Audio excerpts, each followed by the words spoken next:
Boa tarde a todos. Meu nome é Otton Abraão, eu sou engenheiro agrônomo, tenho um doutorado em biologia molecular, ambos os cursos pela Universidade de São Paulo. Já fui agricultor, já fui gerente de produção agrícola e há 15 anos, mais ou menos, eu trabalho dentro da área de biotecnologia, fazendo avaliação de eventos de transformação, das suas interações com o meio ambiente, da sua interação com seres vivos, para compor processos de avaliação de biossegurança. E eu, antes de mais nada, queria parabenizar os organizadores pelo primeiro Fórum GETAP Milho. Era mais do que tempo de ter um evento desse porte para discutir essa cultura importante aqui para o Brasil, e agradecer o convite para poder contar aqui um pouco do trabalho da CropLife Brasil. Então, estou trazendo o tema de histórico, benefícios e sustentabilidade do milho BT. Ontem, o meu colega, o Paulo Campante, que é o diretor da área de germoplasma, que eu sou diretor da área de biotecnologia na CropLife, ele já fez uma apresentação formal aqui da nossa instituição, mas passando rapidamente, a CropLife tem 2 anos de vida, a CropLife Brasil. A CropLife é uma marca internacional que surgiu na Bélgica, mas hoje tem braços aí em todos os continentes, em todos os países importantes na produção e consumo de produtos agrícolas. E a gente é o fruto da junção, da fusão de 5 grandes entidades associativas aqui no Brasil, de empresas que trabalham com pesquisa e desenvolvimento na área agrícola. Então, vocês já devem conhecer a Andef, né, que era a Associação Nacional dos Defensivos, a Agrobio, que era a Associação Brasileira da Biotecnologia, a Associação Brasileira de Controle Biológico, a ABCBio, e a Braspov, que era a Associação Brasileira dos Obtentores Vegetais, além do CIB, que era um think tank de informações em biotecnologia. Então, hoje isso compõe, essas 5 entidades compõem a nossa associação, que começou há 2 anos atrás só com 13 empresas, e hoje nós estamos com um pouco mais de 50 empresas associadas. Então, estamos com uma boa representatividade, e o nosso papel justamente é congregar essas empresas que trabalham com inovação no Brasil, né, e acompanhar os desdobramentos legislativos, a parte normativa, a regulamentação, possíveis ações jurídicas, esse tipo de coisa. Tá? Eu preparei aqui uma agenda para trazer para esse fórum. Só vou ver se eu passo bem os slides, ok. Então, é uma agenda, ela não é estanque aqui, são assuntos pelos quais eu vou circular, falar das aprovações de milho BT no Brasil, como foi a adoção dessa tecnologia por parte dos produtores e do nosso mercado, mostrar um pouco os levantamentos que a gente pôde fazer sobre os benefícios da tecnologia, discutir um ponto importante com esse público aqui, que é a sustentabilidade dessas tecnologias, né, como a gente pode ajudar a mantê-las pelo tempo para os quais elas são planejadas para atuar aqui na nossa produção, e conversar um pouco de outras aplicações da biotecnologia que vão além da área agrícola, né? Então, o primeiro ponto para trazer aqui é mostrar as aprovações que a CTN-Bio vem fazendo aí ao longo dos anos, né? A primeira versão da CTN-Bio foi formada nos anos 90 ainda, em 1998 houve a primeira aprovação da soja RR. Se vocês observarem essa linha, ela é uma linha com tendência crescente, a gente vem aumentando o número de aprovações dentro da CTN-Bio, e o que no começo, né, se vocês repararem que as aprovações eram quase todas de plantas e vacinas, né, a gente começa a ter aos poucos a entrada de micro-organismos, já entra um inseto aprovado, o mosquito transgênico, para combater os vetores da dengue, né, e o número de vacinas aumentando, e daqui a pouco a gente começa a ter predominância de outros organismos entrando nesse pool de aprovações, né? A CTN-Bio também vai se familiarizando com os diferentes assuntos, né? Vai se preparando, vai modernizando o seu aparato normativo. Então, é muito claro que essa linha é crescente. Nós já tivemos aí um total de 226 aprovações de produtos nesses, vamos falar, 25 anos de CTN-Bio, e nós temos um marco de 2005, que foi quando a nova lei de biossegurança foi aprovada, e temos a CTN-Bio com a composição que ela existe hoje. Hoje mesmo houve uma reunião da plenária da CTN-Bio. Então, nós temos aí nesses 25 anos um total de aprovação de aprovações de 226 eventos aprovados, sendo que mais da metade são plantas, né, o que representa um grande número de avaliações dentro da CTN-Bio. E se vocês olharem as colunas aqui, então, as mais marronzinhas aqui são as aprovações de soja, depois em azul as de algodão, as de milho são as aprovações em amarelo, elas representam mais de 50% das aprovações em plantas hoje. Então, milho realmente, nós temos um número muito grande, não só de eventos aprovados, mas das suas combinações, que a gente chama de produtos piramidados ou estaqueados, né? E hoje nós já temos aqui no Brasil a aprovação de um feijão transgênico, tolerante ao mosaico, temos eucalipto, tivemos hoje ainda outra aprovação do segundo eucalipto, e alguns eventos de cana-de-açúcar também. Então, dentro daquela linha crescente, vocês podem ver que o milho realmente é uma das culturas que domina as aprovações dentro da CTN-Bio. Né? E é importante falar da CTN-Bio porque ela é o órgão, é a comissão técnica que é responsável por não só aprovar os organismos transgênicos, mas por garantir toda a política de biossegurança no Brasil. Ela acaba sendo um modelo de regulamentação no mundo, né? Ela é formada por 54 pesquisadores aqui de instituições de pesquisa, de universidades, todos com reconhecida capacidade dentro das suas respectivas áreas, né? Ela é multidisciplinar e multissetorial, ou seja, nós temos pesquisadores especialistas em saúde humana, em saúde animal, em relações ambientais, relações ecológicas, em fisiologia vegetal, todos trabalhando em conjunto para avaliar a biossegurança e toda a política de biossegurança dentro do Brasil. Então, ela acaba sendo um modelo. Muitos dos países que vieram a implementar seus aparatos de biossegurança, suas agências reguladoras de biossegurança, recorrem ao governo brasileiro para entender esse funcionamento da CTN-Bio.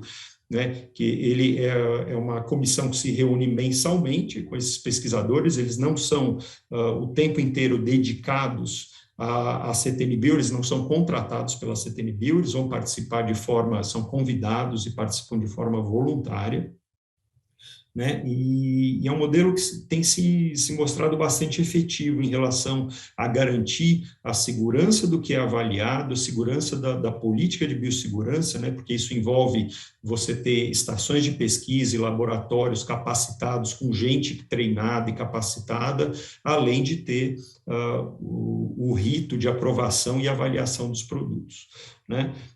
Só para mostrar o quanto a CTN-Bio ela acompanha o desenvolvimento científico, eu peguei aqui um exemplo das normas para a liberação comercial desses eventos, né? Tudo que está hoje no mercado, que os agricultores podem usufruir de biotecnologia, passa por uma avaliação da CTN-Bio. Então, nós tivemos uma primeira instrução normativa em 2001, que trazia as regras do que tinha que ser avaliado para dentro de um produto para garantir a sua segurança alimentar. Em 2008, a gente teve a publicação da Resolução Normativa número 5, que passou por várias atualizações ao longo dos anos, até que no ano de 2020, no começo de 2020, nós tivemos a publicação de uma outra resolução normativa, em que eram ajustadas algumas das instruções sobre as avaliações de biossegurança, tanto para a segurança alimentar como para a segurança ambiental, e agora, em junho desse ano, nós tivemos a publicação de novas regras, ou seja, a CTN-Bio vem se adaptando ao ao desenvolvimento do conhecimento científico, né? São pesquisadores que trabalham dentro da área de pesquisa acadêmica e pesquisa aplicada dentro do centro de pesquisa e acompanham para e passo o que vem sendo desenvolvido e aplicam isso na regulamentação brasileira, o que acaba sendo, novamente, repito, um exemplo aí para o desenvolvimento da biotecnologia no mundo. Vários países vêm adotando o mesmo sistema que a CTNBio, tá? Então, vamos conversar um pouco sobre o impacto daquelas aprovações, daquelas avaliações de biossegurança, o que elas trazem para a agricultura no Brasil como um todo. Isso aqui não diz respeito só ao milho, a produção total de grãos. Se vocês olharem aí de 79 até 2019, nós tivemos aí um incremento de área de 64% na nossa produção, mas com um aumento de produção de 5 vezes. Então, aumentando um pouco mais de 50% da área de plantio, nós conseguimos multiplicar por 5 a nossa produção nesses 40 anos aí.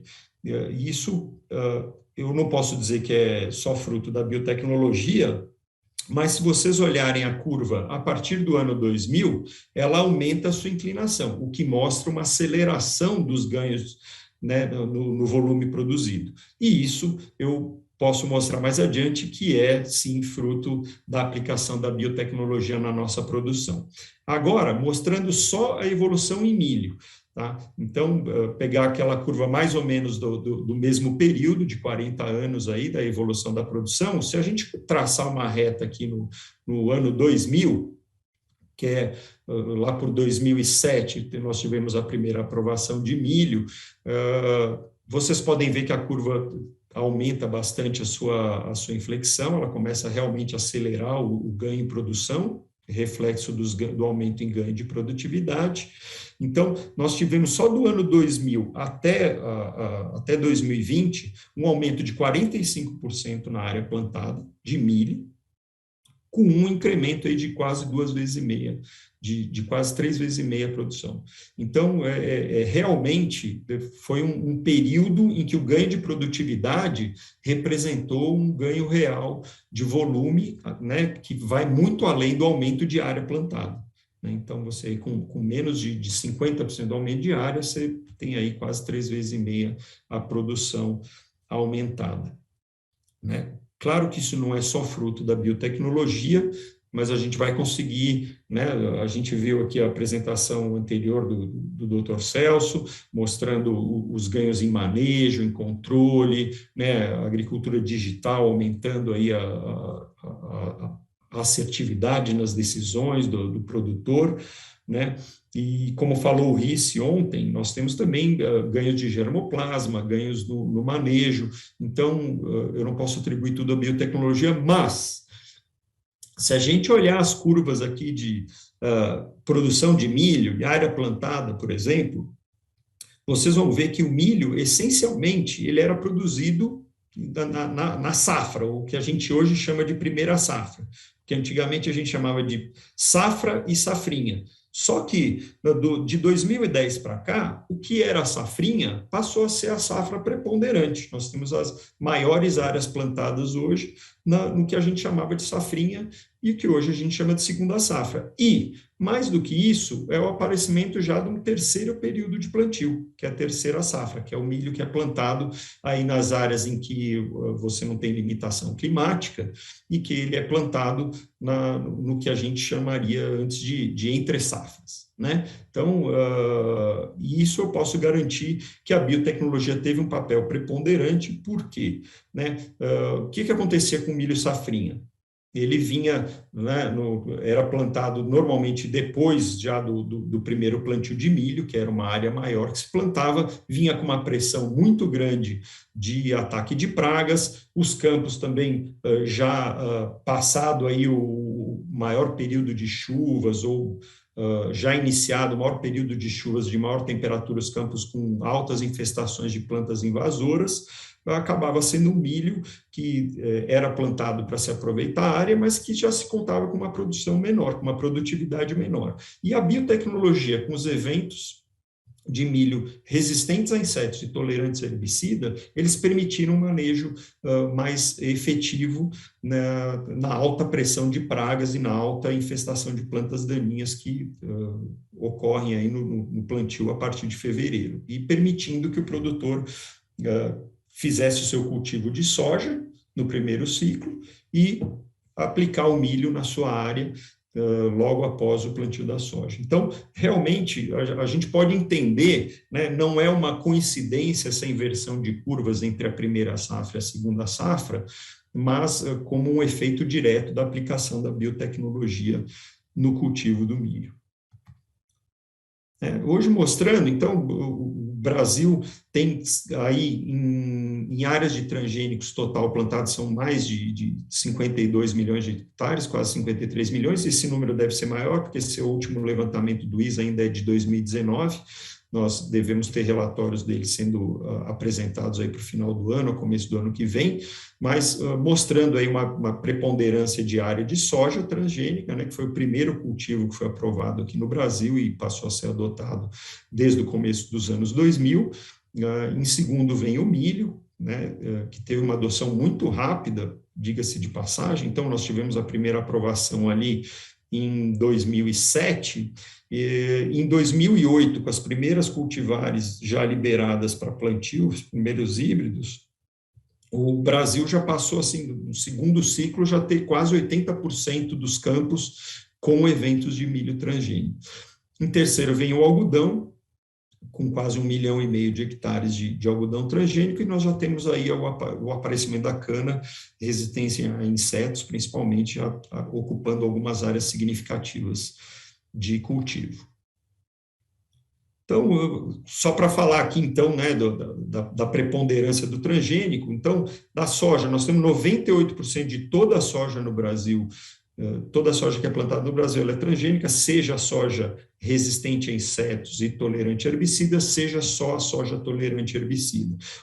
Quase 90% do milho plantado também é milho GM, e no algodão, cerca de 80% da produção com transgênicos também. E as características mais comuns, é o que nós tivemos aprovados até agora, são essas de tolerância a herbicida e resistência a insetos, elas de forma isolada ou em eventos combinados. Aqui mostrando um pouco no mundo como isso está, né? O Brasil hoje é o segundo produtor de transgênicos no mundo, nós só estamos atrás dos Estados Unidos, mas estamos aí com a Argentina, também com grande parte da sua área ocupada por cultivos transgênicos, depois com o Canadá, Índia e outros países que vão entrando também nesse modo de produção, né? A Índia já é um país que vem crescendo bastante, a China já vem aprovando também alguns eventos, então nós temos um crescente aqui, inclusive alguns países da África também que já vêm fazendo suas aprovações e adotando, porque realmente a tecnologia vem se mostrando, principalmente nessa época de mudanças climáticas, com maior incidência de pragas, com eventos climáticos mais radicais, a biotecnologia vem se mostrando uma boa solução, né, por oferecer essa proteção 24/7, que a gente chama. Em relação à área plantada, no mundo, o milho ele não tem ainda a preponderância mundial, como tem a soja e o algodão, né, ele tem cerca de 30% da sua área plantada são com variedades transgênicas, mas esse índice vem aumentando ano a ano. Tá? Vocês estão vendo aqui no canto do slide as referências, no final eu vou mostrar todas e elas estão disponíveis no site da CropLife Brasil para quem tiver interesse em olhar esses estudos a fundo. Tá? Essa fonte aqui é de um relatório da PD Economics, foi publicado no meio do ano passado. Eu passo a referência de todas. E aqui, esse já é um relatório produzido pelo CIB, né, que é o Comitê de Informações em Biotecnologia, em que a gente realmente isola o fator biotecnologia na cultura. Então, após 20 anos de adoção dos transgênicos, a gente conseguiu, por meio do estudo junto com a AgroConsult, isolar o que seria o fator biotecnologia dentro das culturas e qual seria o ganho que cada uma trouxe. Então, em relação aos ganhos ambientais, vocês podem aí ver uma redução no uso de defensivos, isso aí foi medido em 839 mil toneladas, a economia de combustível com o menor número de operações de pulverização, né, a economia de área plantada, ou seja, com aumento de produtividade só referente à biotecnologia, o quanto se evitou do plantio de novas áreas, né, a redução do uso de defensivos, mas aí medido em ingrediente ativo, não só pelo produto aplicado diretamente. Então, só em volume de ingrediente ativo. Então, peso são 362 mil toneladas de ingrediente a menos utilizados em 20 anos de cultivo com transgênicos. E quanto que se reduziu da emissão de gás carbônico pelo menor número de operações, pelo um cultivo mais efetivo, né? Em relação aos benefícios econômicos da adoção, também aí volto a frisar, isolado o fator da biotecnologia, nós não estamos considerando aqui os ganhos com germoplasma, outros ganhos de manejo, então só o quanto a biotecnologia foi estimado, quanto a biotecnologia trouxe de retorno econômico. Então, num aumento de produção de grãos de 55 milhões de toneladas, isso só no Brasil, nesses 20 anos de adoção, tá? Um aumento na receita total de 25 bilhões de reais em toda a cadeia de produção, um aumento no lucro total, isso obviamente fica no bolso do agricultor, de 35 bilhões de reais, uma geração de riqueza, isso aí se reflete inclusive pela maior disponibilidade de grãos, pela maior capacidade de exportação, de negociação do país, né? Então, 45 bilhões de reais e uma contribuição adicional para o PIB de quase 3 bilhões de reais. Isso é isolado só o fator da biotecnologia. Esse estudo também está na íntegra lá no site da CropLife Brasil, que está à disposição de forma gratuita, você baixa o PDF, pode ler à vontade. Tá? Então, aqui isolando a resistência a insetos e a tolerância a herbicida, que são as duas principais características aplicadas por meio da biotecnologia, a gente teve uma redução aí no uso de inseticidas de 112,4 milhões de quilos de ingrediente ativo, tem uma redução de 59%, e que se traduziu, esse EIQ é um coeficiente de impacto ambiental. Se ele está dizendo que a redução do impacto ambiental é maior do que a redução do uso de ingrediente ativo, ou seja, além da gente reduzir o volume ou o peso de ingredientes ativos utilizados, nós podemos utilizar ingredientes ativos menos agressivos ao ambiente. Isso se repete na tolerância herbicida também. Então, você teve uma redução um pouco menor do que do volume de inseticidas, no uso de herbicidas, então se reduziu aí 7,3% na quantidade de herbicidas utilizados. Mas o impacto ambiental, a redução foi muito maior, porque você passa a poder utilizar herbicidas também com perfil ambiental mais amigável, né? Herbicidas que têm um perfil ecotoxicológico mais amigável. Então, quer dizer, os ganhos se traduzem tanto na redução em volume, em peso dos ingredientes ativos, quanto na qualidade desses produtos utilizados. Né? Outro dado sobre o benefício da adoção é que o primeiro uso de resistência a insetos em milho veio justamente com a aprovação em 2007, passou para o mercado em 2008, e em 2018 já eram quase 14 milhões de hectares de milho resistente a insetos plantados, ou seja, foi uma rampa de adoção que foi assustadora até para quem estava dentro da indústria, né? Então, a demanda realmente, a aceitação foi quase que imediata por parte dos produtores. Eu cultivava milho ali no começo dos anos 90, eu cheguei a ver a área que ficava condenada por ataque de lagarta, você não tinha o que fazer, né? Principalmente aquelas áreas de safrinha, quando você tinha ataque muito grande, você tinha que pegar e passar a grade, que você não tinha o que fazer. Então, de 2008 até 2018, foi um ganho médio de produtividade de 11,6%, ou seja, além do incremento de área, você teve o ganho de produtividade nessa área plantada com esses milhos, que carregam a biotecnologia, com um preço médio, né, um preço médio para essa tecnologia de $55 por hectare, que reverteu num faturamento de $63,64 por hectare, ou seja, né, você tem aí quase 30% de retorno por aplicação da biotecnologia. Aqui mostrando também, naquele nosso estudo de 20 anos de adoção da biotecnologia, o quanto dentro da porteira o produtor acabou se beneficiando do uso, né, dessas tecnologias. Então, aqui os 29%, aqueles quase 30% que eu mostrei para vocês de retorno no caso do milho, na soja são 13% a mais de lucro, e no algodão 12% a mais. Se vocês olharem o milho de inverno, né, que é o nosso milho safrinha, ou milho de segunda safra, o incremento aí realmente é muito maior, né? São 2,2 vezes o lucro obtido nesse milho de segunda safra. Talvez aí a explicação desse ganho enorme de área no plantio aí do milho safrinha.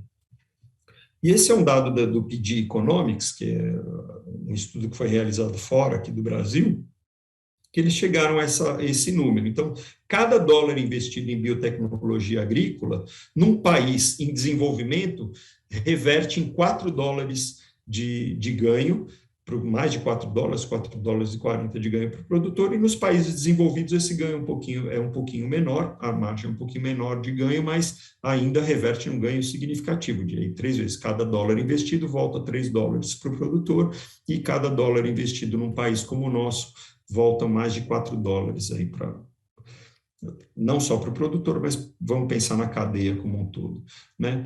Agora, é muito importante a gente falar do esforço que precisa ser realizado para a gente garantir a sustentabilidade dessas tecnologias, né? Então, além de você lançar mão de todas as táticas e estratégias para você aplicar boas práticas agrícolas, né?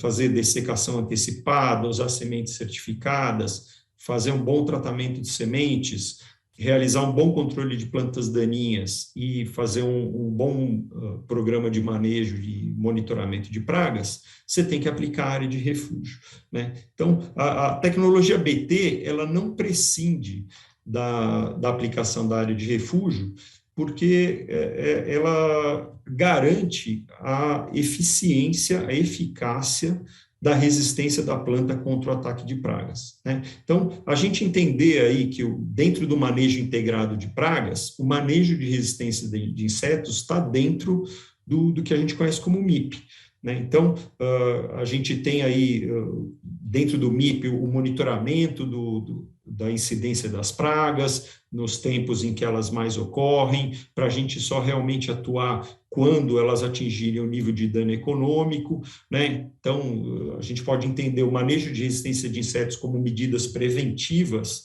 né, para a gente retardar o desenvolvimento da resistência dessas pragas às estratégias de controle que a gente adota, e o refúgio ele está dentro desse manejo de resistência dos insetos, que, por sua vez, está dentro do nosso manejo integrado de pragas, tá? E talvez valha a pena explicar aqui os pilares do refúgio, por que ele é importante, né? Ou como ser aplicado. Então, o que é o refúgio? O refúgio é uma área que a gente planta, para uma certa porcentagem de área que a gente planta com culturas BT, a gente tem que aplicar uma porcentagem. Para o milho, a gente travou aqui no Brasil 10% de aplicação de refúgio. Por que o refúgio é importante? Como que ele é aplicado? Né? Você tem uma área de milho que não é milho resistente a insetos, para que você possa justamente multiplicar os indivíduos que continuem com a susceptibilidade às proteínas que estão sendo expressas no milho BT. Então, você tem que ter aí milhos, né, ou cultivares de ciclo e porte semelhantes plantados ao mesmo tempo que a sua área de milho BT, né? E o tamanho, qual que é o tamanho? Então, a gente travou aqui no Brasil 10% da área plantada com milho BT, você planta com milho ou convencional ou milho só tolerante a herbicidas, que não tem a característica de resistência a insetos. Você pode fazer isso tanto nas áreas periféricas, como em faixas, né, ou em áreas adjacentes, desde que elas não superem os 800 metros de distância da sua área com milho BT, para que os insetos consigam cruzar os insetos suscetíveis com os insetos que, por acaso, tenham desenvolvido a resistência dentro dos seus campos de BT.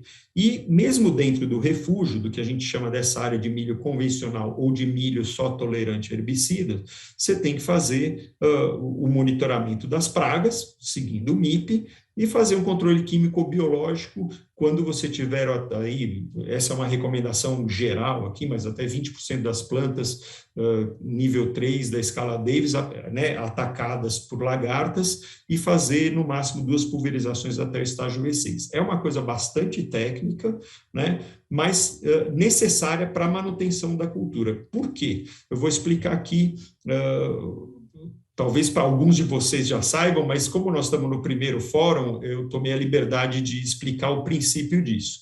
Então, a maioria dos insetos, né, quando eles são expostos às proteínas BT, eles acabam morrendo, são os insetos suscetíveis. Mas a gente tem alguma porcentagem de insetos, isso é natural, é de ocorrência natural dentro das populações, insetos que são resistentes àquela proteína que o BT expressa. Se você só tiver áreas plantadas com milho BT, esses insetos que têm essa resistência vão sobreviver e eles vão passar a se multiplicar e vão passar a ser predominantes na população. Quando o inseto resistente cruza com o suscetível, você tem um filho suscetível.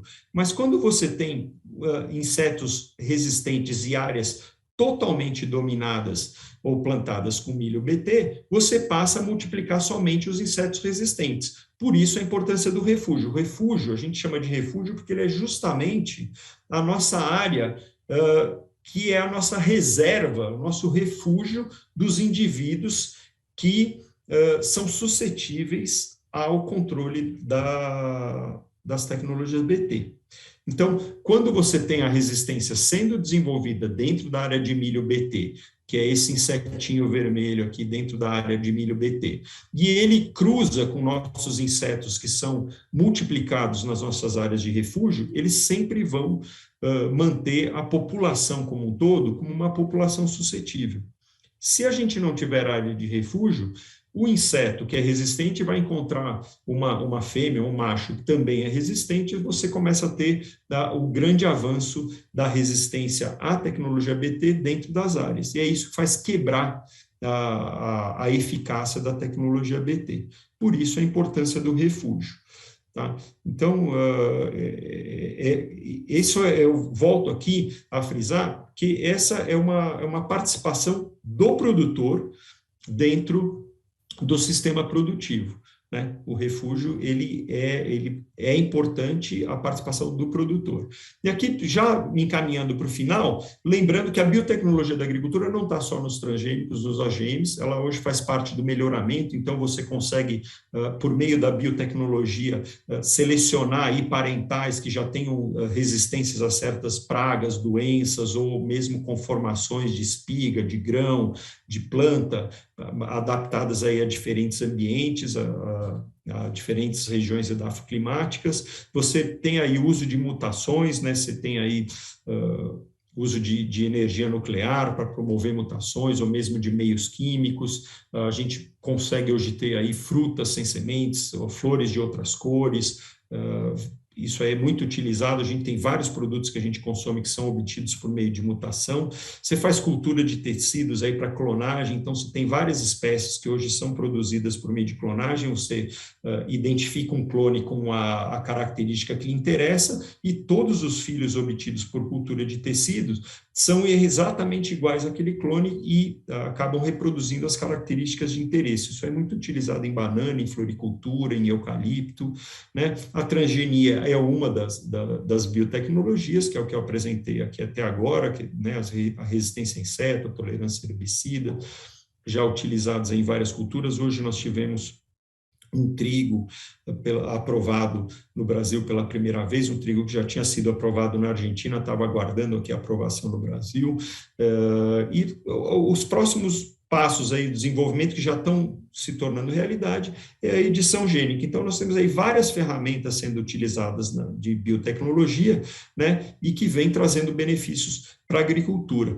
Mas não só na agricultura, a gente tem aqui outros setores do conhecimento humano e da indústria que vêm se beneficiando do uso da biotecnologia. Então, em prevenção e tratamento de doenças, tanto para diagnosticar como para fazer terapias, tratamentos e no desenvolvimento de vacinas, agora na Covid a gente vem utilizando algumas vacinas que são obtidas por meio da tecnologia de DNA recombinante.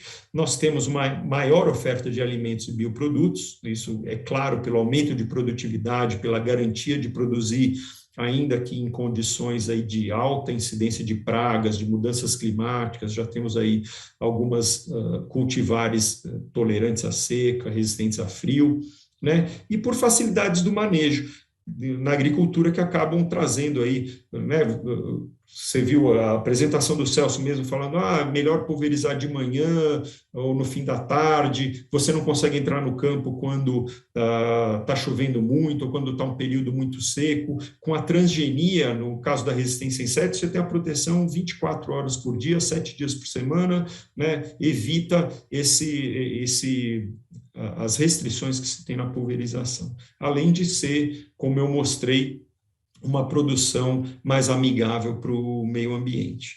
Tá? Aqui eu coloco as referências das quais eu tirei os números que eu apresentei aqui, muitos dos dados. Eu convido-os a visitar a página da CropLife Brasil, www.croplifebrasil.org. Vocês encontram essas referências de forma gratuita, vocês baixam em PDF. Nós temos o nosso Atlas do Agronegócio, que traz informações não só de biotecnologia, mas do uso de defensivos, do controle biológico, os ganhos com germoplasma que o Brasil vem obtendo com a sua pesquisa, né? E o estudo dos 20 anos dos benefícios de transgênicos, aquele estudo da PD Economics, que foi publicado ano passado. Eu queria agradecer mais uma vez. Está aqui meu endereço de e-mail, quem tiver qualquer dúvida, quiser entrar em contato com a gente, o endereço da nossa página, e muito obrigado pelo espaço, foi um prazer compartilhar aqui as informações da CropLife Brasil com vocês.